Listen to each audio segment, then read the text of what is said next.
Balitang lokal mula sa bayan ng Radyabuyan, masayang binagi ng Municipal Administrator ang pagkaanda ng pagsasubmit assessment for LAGPA na kanilang preparation na sa darating na buwan at pagtutok sa mga mag-aaral at pagtutok din sa ating mga magsasaka at iba pang mga programa. Lokal na pamahalaan Radyabuyan, Maguindanao del Sur, kung saan ito ay nagsasagawa ng preparation ng functional appraisal o LOGPA na ipinapakita ng munisipalidad ang kahandaan nito sa pagsusumiti ng mga kinakailangan dokumento para sa pagtatasa ng kanilang mga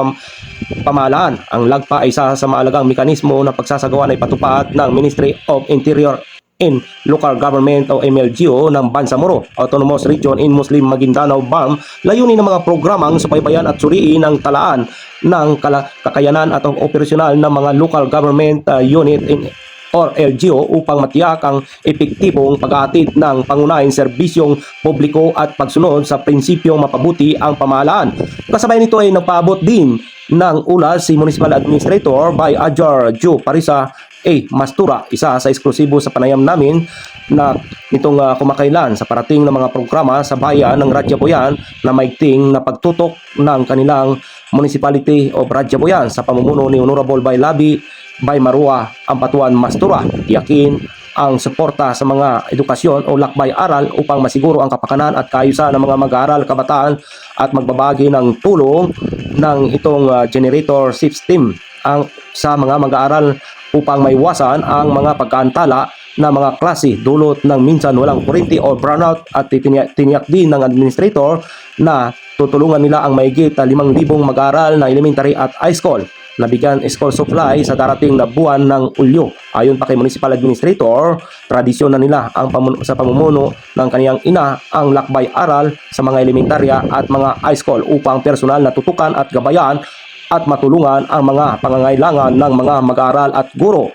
At itong tulong kung saan po ay patuloy ang programa ng walang gutom sa DHWD at counterpart ni Municipal Mayor sa pagbibigay ng priority sa mga payong-payong driver na mahihirap at mga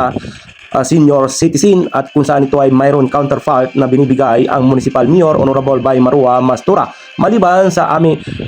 education at bahagi na binahagi ng opisyal ang aktibidad tulong, nagpaabot ng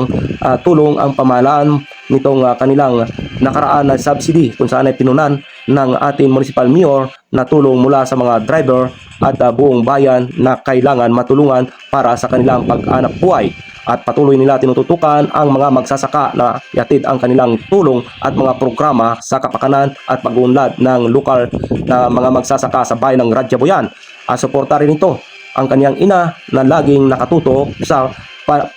pananampalataya kung saan ay nananatiling tradisyon na pangunahin nagpaabot ng suporta para sa mga kababayan na tutungo sa Mecca nitong banal na buwan na nakalipas o paglalakbay or Hajj. Binigyan din Municipal Administrator by Ajar Joe Parisa Mastura ang mga lokal na initiative na ito ay isa sa initiative ng kanyang ina na talagang